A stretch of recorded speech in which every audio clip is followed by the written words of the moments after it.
멈춰! 제발, 정신 차려요. 밤의 비가 억수같이 쏟아졌다. 국도 한가운데에서 고급차가 뒤집혀 있었다. 보닛에서 하얀 연기가 피어올랐고 공기 중에는 휘발유 냄새가 짙게 퍼졌다. 피로 범벅이 된 저녁 드레스를 입은 여성이 차 안에서 숨을 헐떡이며 쓰러져 있었다. 그녀의 숨소리는 점점 약해져 갔다. 갑작스럽게 찢어진 비옷을 입은 한 청년이 달려왔다. 그는 조준호 가난한 배달원으로 식당에서 야간 근무를 마치고 막 퇴근한 참이었다. 손에는 기름때가 묻은 흔적이 남아 있었지만 망설임 없이 차 문을 열기 위해 달려갔다. 뜨거운 금속 때문에 팔이 떨렸지만 그의 눈에는 단호한 결심이 담겨 있었다. 살아야 해요. 제발. 살아야 해요. 제발. 드디어 차 문이 벌컥 열렸다. 그는 여성을 조심스럽게 끌어내어 도로변에 눕혔다.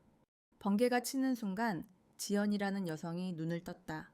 그녀는 준호의 목에 걸린 색이 바랜 은색 목걸이 그리고 그 위에 새겨진 Y라는 글자를 보았다. 가슴이 철렁 내려앉았다. 이 목걸이 어디서? 이 목걸이는 어디서 나온 거야? 준호는 놀라며 목걸이를 가렸다. 지금 중요한 건 아니에요. 빨리 병원에 가셔야 하죠? 지금 중요한 건 아니에요? 빨리 병원에 가야 합니다. 메올리서 구급차 사이렌 소리가 들려왔다. 혼란 속에서 그들 사이에 보이지 않는 끈이 형성되었다. 낯익은 느낌, 그리고 동시에 아픔이 깃든 연결. 기억 속의 목걸이.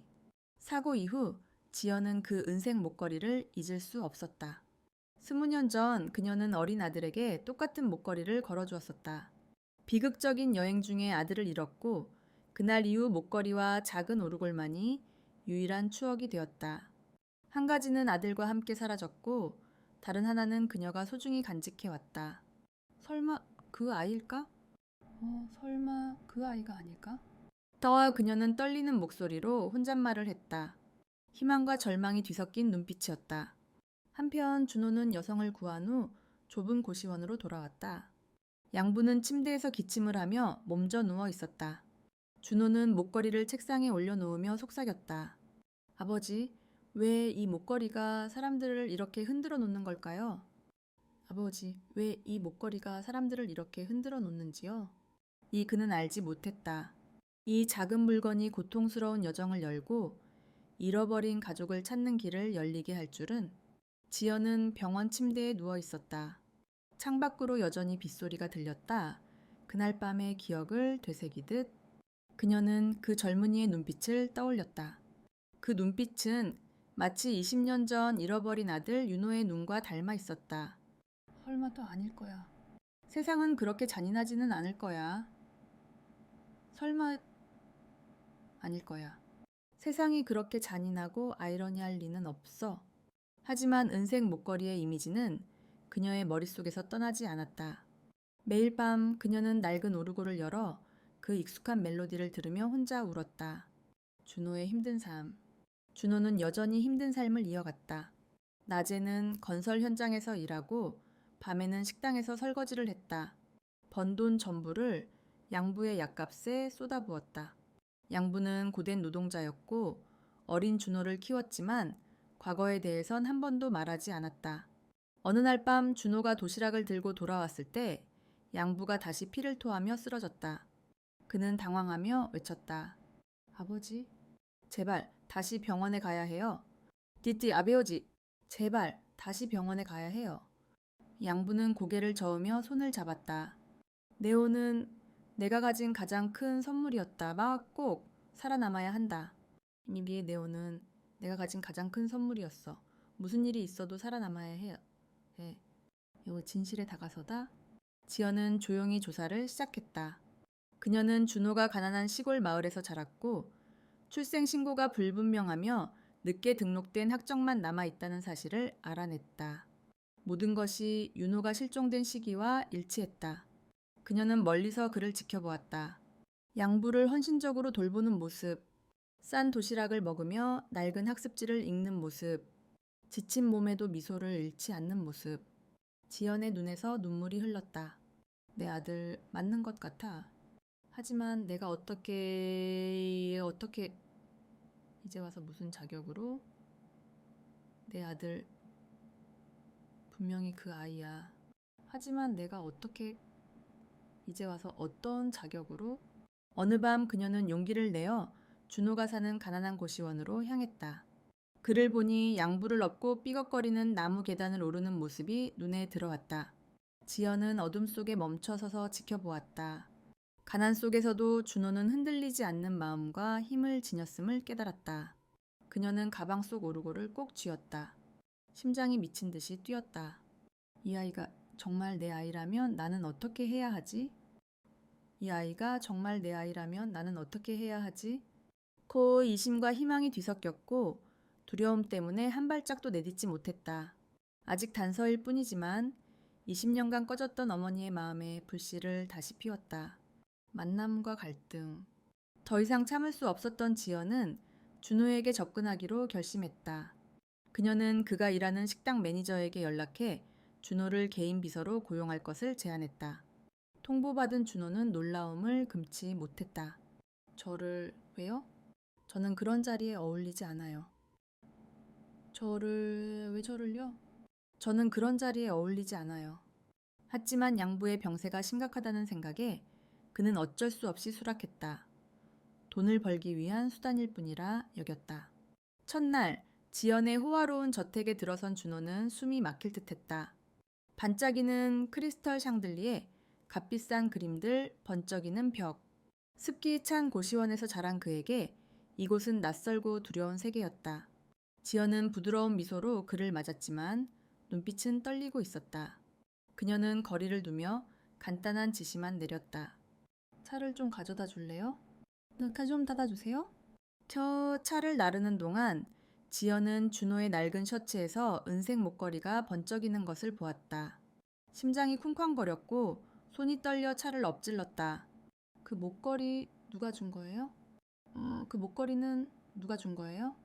이준호는 인상을 찌푸리며 차갑게 대답했다.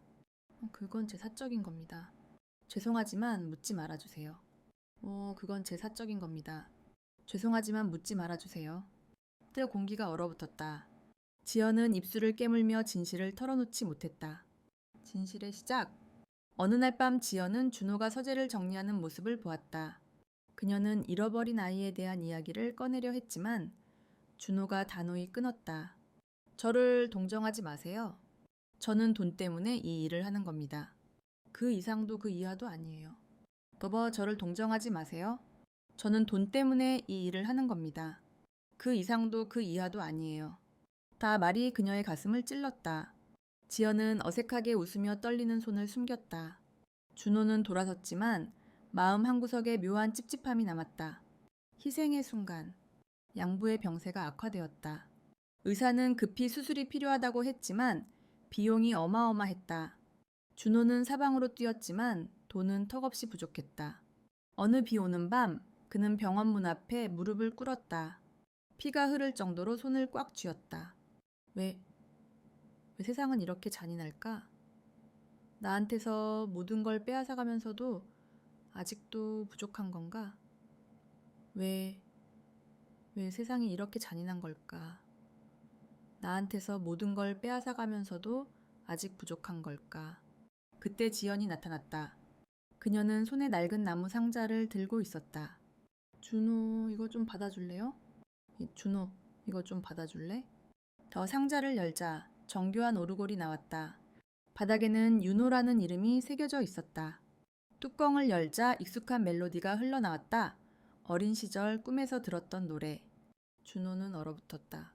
심장이 쿵쾅거렸다. 이 노래. 나는 어렸을 때 분명히 들어본 적이 있어. 이 노래. 내가 어렸을 때 분명히 들은 적이 있어. 지연이 떨리는 목소리로 다가왔다. 이건 내 아들에게 준 거였어. 20해 전 여행 중에 잃어버린 내 아이의 이름은 윤호야. 이건 내 아들에게 준 거였어. 20년 전 여행 중에 잃어버린 내 아들의 이름은 윤호야. 준호는 몸이 굳었다. 그는 오르골을 지연을 바라보았다. 혼란과 희망 그리고 배신의 공포가 뒤섞였다. 거짓말 하지 마세요, 제발. 거짓말 하지 마세요, 제발. 지연은 가방에서 낡은 사진을 꺼냈다. 어린 소년이 은색 목걸이를 하고 환하게 웃고 있었다. 그 얼굴은 준호와 똑같았다. 그는 뒤로 물러섰다. 목소리가 터져 나왔다. 그럼 나는 도대체 누구란 말입니까? 그럼 나는 도대체 누구란 말인가?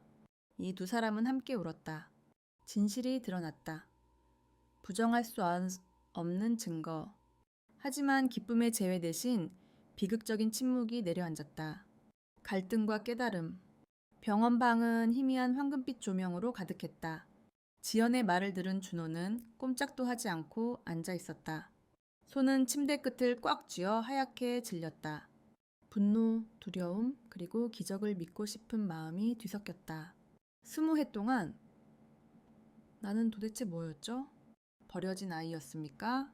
김모, 20년 동안 나는 도대체 뭐였나요? 버려진 아이였나요? 지연은 얼굴을 감싸고 울었다. 아니야, 그게 아니야. 그날 내가 잠깐 한눈판 사이에 널 잃었어.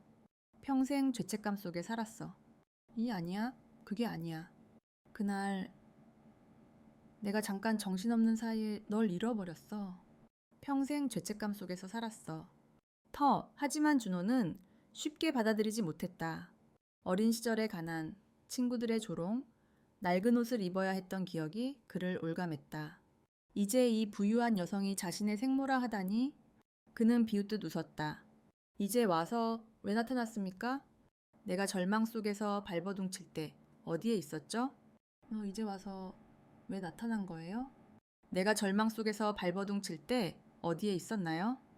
그때 경고음이 울렸다. 양부가 응급실에서 위독한 상태에 빠졌다. 의사가 뛰쳐나왔다. 환자의 상태가 위급합니다. 골수 이식이 필요해요. 하지만 시간이 많지 않습니다. 환자의 상태가 위급합니다. 골수 이식이 필요해요. 하지만 시간이 많지 않습니다. 준호는 얼어붙었다. 그는 기증을 제안했지만 그의 골수가 맞지 않았다. 침묵이 흘렀다. 그러자 지연이 앞으로 나서며 단호히 말했다. 제가 하겠습니다. 검사해주세요. 제가 하겠습니다. 검사해주세요. 결과. 지연의 골수가 맞았다. 의사가 경고했다. 환자분은 연세도 있고 수술은 위험합니다. 환자분은 나이도 많으시고 수술은 위험합니다. 하지만 지연은 망설이지 않았다. 그 사람은 내 아들을 키워준 아버지예요. 그 사람을 살려야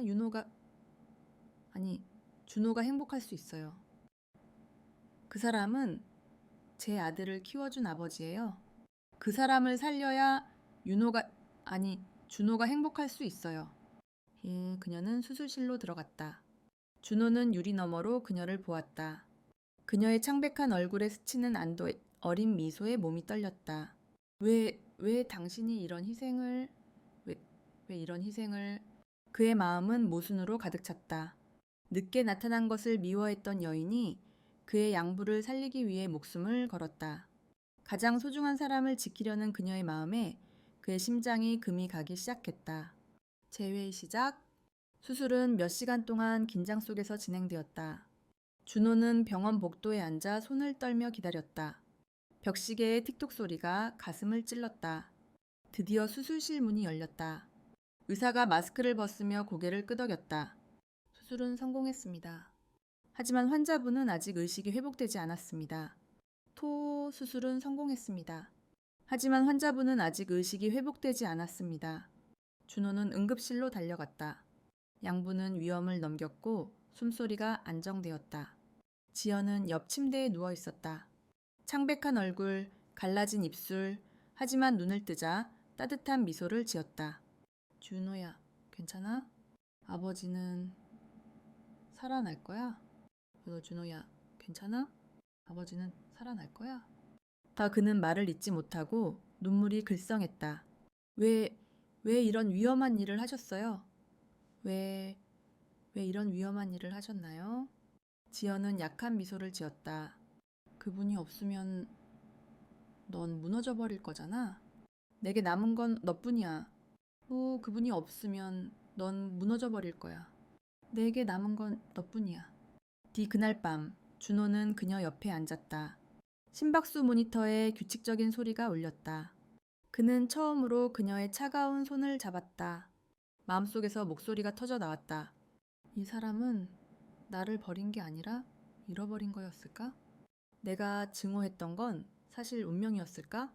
이 사람은 나를 버린 게 아니라 잃어버린 거였을까? 내가 증오했던 건 사실 운명이었을까? 이 뜨거운 눈물이 그녀의 손등에 떨어졌다. 며칠 후 양부가 회복하며 눈을 떴다. 그는 준호와 지연이 곁에 있는 것을 보며 속삭였다. 이제 안심이다. 네가 혼자가 아니라는 걸 알았으니까. 예, 안심이야. 네가 혼자가 아니라는 걸 알았으니까. 그 말에 준호는 울음을 터뜨렸다. 그는 생모의 침대 옆에 무릎을 꿇고 손을 잡았다. 어머님, 이제야 알았어요. 나 버려진 게 아니었죠? 이제 받아들일게요. 어머니, 이제 알았어요? 나 버려진 게 아니었죠? 이제 받아들일게요. 바위의 단순한 병실에서 세 사람이 손을 맞잡았다. 잃어버린 시간, 오해, 증오, 모든 것이 가족의 포옹 속에서 녹아내렸다. 가족과 세상의 시선, 지연이 잃어버린 아들을 찾았다는 소식이 제게 빠르게 퍼졌다. 호화로운 파티와 황색 언론은 숨겨진 후계자 등장, 이라는 제목으로 가득 찼다. 지연의 시댁은 강하게 반발했다. 가문 회의에서 시수기 테이블을 쾅 치며 소리쳤다. 이건 터무니없어. 어디서 굴러온 놈을 우리 가문에 들인다고? 이건 터무니없어. 어디서 굴러온 놈을 우리 가문에 들인다고? 경멸하는 시선과 날카로운 말이 준호를 향했다. 그는 조용히 서서 손을 꽉 쥐었고 수치심과 분노가 뒤섞였다. 지연이 단호히 일어섰다. 그는 내 아들입니다. 그 누구도 부정할 수 없어요. 그는 제 아들입니다. 누구도 부정할 수 없어요. 하지만 가문은 차갑게 대답했다. 혈육이면 뭐하나. 가난한 동네에서 자라난 놈이 우리 재산을 지킬 수 있을 리 없지. 혈육이 뭐해요. 가난한 동네에서 자란 놈이 우리 재산을 지킬 수 있겠어요? 그날 밤 준호는 조용히 저택을 떠났다. 그는 고가도로에 서서 비에 젖은 머리카락을 맞았다. 마음이 갈등으로 뒤엉켰다. 나는 다시 짐이 된 걸까? 어머니를 지켜야 하는데 오히려 괴로움만 안겨주고 있어. 나는 다시 짐이 된 걸까? 어머니를 지켜야 하는데 오히려 괴로움만 주는 걸까? 그는 원래의 가난한 삶으로 돌아가려 했다. 하지만 지연이 그를 찾아왔다. 그녀는 우산도 없이 비를 뚫고 달려와 아들을 꼭 끌어안았다. 도망가지 마. 네가 떠나면 난 또 널 잃게 되는 거야. 도망가지 마. 네가 떠나면 다시 널 잃게 되는 거야. 준호는 울음을 터뜨리며 어머니를 끌어안았다. 세상이 그를 외면해도 이 품 안에서 그는 자신이 속할 곳을 찾았다. 가문과의 싸움은 이제 막 시작이었다. 하지만 준호는 알았다. 어머니를 위해서는 모든 멸시를 이겨내고 서야 한다고. 사랑과 가족 사이, 가난한 고시원에서 혜진은 창가에 앉아 눈물이 그렁그렁한 눈으로 밖을 바라보았다. 준호와 함께 힘든 날들을 견뎌온 소녀는 이제 낡은 여행 가방에 옷을 꾸렸다. 그 사람은 이제 나와는 다른 세상 사람이야. 그 사람은 이제 나와는 다른 세상 사람이야. 준호가 재개 건물의 아들이라는 소식이 동네까지 퍼졌다. 사람들은 수군거렸다. 질투하느니 비웃느니. 가난뱅이가 하루아침에 황금 귀족이라네. 가난뱅이가 하루아침에 황금 귀족이라더라. 네 혜진은 가슴이 미어졌다. 준호는 그녀를 찾아갔다. 손에는 간단한 저녁 도시락을 들고. 혜진, 같이 먹자. 오늘 하루 종일 네 생각뿐이었어. 너 혜진, 같이 먹자. 오늘 하루 종일 네 생각뿐이었어. 하지만 그녀는 그의 시선을 피하며 떨리는 목소리로 말했다. 준호야, 이제 넌 너무 멀리 가버렸어. 나는 네 옆에 설 자신이 없어. 준호야, 이제 너는 너무 멀리 가버렸어. 나는 네 옆에 설 자신이 없어. 그 말은 준호의 가슴을 찔렀다. 그는 그녀의 어깨를 붙잡고 애원했다. 난 달라진 게 없어. 난 여전히 가난한 동네에서 자란 너랑 똑같이 라면 먹는 사람이야. 난 달라진 게 없어. 난 여전히 가난한 동네에서 자란 너랑 똑같이 라면 먹는 사람이야. 혜진은 울며 그를 밀어냈다. 하지만 세상은 그렇게 보지 않아. 언론, 내 어머니의 가족 모두가 나를 얕잡아 볼 거야. 난 그런 삶을 견딜 수 없어. 하지만 세상은 그렇게 보지 않아. 언론, 내 어머니의 가족 다 나를 얕잡아 볼 거야. 난 그런 삶을 견딜 수 없어. 준호는 얼어붙었다. 절망이 가슴을 채웠다. 그녀를 위해 모든 것을 버리고 싶었지만 그 말이 목에 걸렸다. 왜냐하면 그렇게 하면 어머니가 가문을 무너뜨릴 것임을 알았기 때문이다. 밤이 깊어지자 그는 좁은 골목을 떠돌았다. 예전의 웃음소리, 혜진과의 따뜻한 기억이 오르골의 부드러운 선율과 뒤섞였다. 사랑과 가족, 두 길이 그의 마음을 찢어놓았다. 그는 밤하늘을 올려다보며 눈물을 삼켰다. 나는 무엇을 지켜야 하지? 사랑인가? 아니면 어머니인가? 나는 무엇을 지켜야 하지? 사랑인가? 아니면 어머니인가? 이 선택의 순간. 아침 한가문의 거실은 긴장감으로 가득 찼다. 가문 사람들은 차가운 표정으로 줄지어 앉아 있었다. 테이블 위에는 상속이라는 제목의 서류가 가지런히 놓여 있었다. 삼촌 하나가 목을 가다듬었다. 이제 결정을 내려야지. 가업을 잇겠다면 우리 가문의 규율을 따라야 한다. 이제 결정을 내려야지. 가업을 잇겠다면 우리 가문의 규율을 따라야 한다. 따가 모든 시선이 준호에게 쏠렸다. 그는 단정한 정장을 입고 앉아 있었지만 눈빛은 무거웠다. 병약한 생모, 쇠약한 양부, 눈물로 떠난 혜진의 모습이 머릿속에 스쳐갔다. 그는 깊게 숨을 들이마시고 일어섰다. 죄송합니다. 저는 이 자리를 거절하겠습니다. 죄송합니다. 저는 이 자리를 거절하겠습니다. 딜라 뱅안이 술렁였다. 이모 하나가 소리쳤다. 미쳤구나. 이렇게 큰 기회를 발로 차다니. 미쳤구나. 이렇게 큰 기회를 발로 차다니. 하지만 준호는 단호히 말했다. 저는 돈이나 권력을 원하지 않습니다.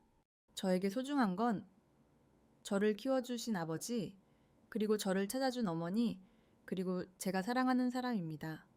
또 저는 돈이나 권력을 원하지 않습니다. 저에게 소중한 건 저를 키워주신 아버지, 그리고 저를 찾아준 어머니, 그리고 제가 사랑하는 사람입니다. 지연은 눈물을 흘리며 일어섰다. 잘했어, 내 아들. 잘했어, 내 아들. 준호는 이어갔다. 제가 이 집안의 이름을 지키지 않아도 괜찮습니다. 대신 제 삶을 제가 지키겠습니다. 제가 이 집안의 이름을 지키지 않아도 괜찮습니다. 대신 제 삶을 제가 지키겠습니다. 침묵이 감돌았다. 일부는 경멸하듯 고개를 저었지만 몇몇은 놀라움과 존경이 섞인 눈빛을 보냈다. 그날 밤 준호는 혜진을 찾아갔다. 그녀가 문을 열자 비에 젖은 그가 빛나는 눈으로 서 있었다. 혜진, 난 모든 걸 포기했어. 오직 너와 가족만 선택했어. 혜진, 난 모든 걸 포기했어. 오직 너와 가족만 선택했어. 그녀는 울며 그의 품에 안겼다. 그 순간 모든 오해가 녹아내렸다. 준호는 가장 어려운 길을 택했다. 하지만 그 길은 그의 마음이 속한 곳이었다. 새로운 시작, 겨울이 찾아왔다. 병원 창밖으로 눈이 하얗게 쌓였다. 약냄새가 은은히 퍼진 병실에서 지연은 준호와 혜진이 손을 맞잡고 들어오는 모습을 보며 눈이 부드러워졌다. 어머니 저 왔어요. 어머니 저 왔어요. 지연은 약한 미소를 지으며 손을 뻗어 아들의 뺨을 어루만졌다. 준호야, 네가 내 곁에 있어줘서 난 더 이상 바랄 게 없어. 준호야, 엄마 내가 내 곁에 있어줘서 난 더 이상 바랄 게 없어. 그날 준호는 가장 큰 결정을 내렸다. 인생에서 가장 큰 희생을 감행했다.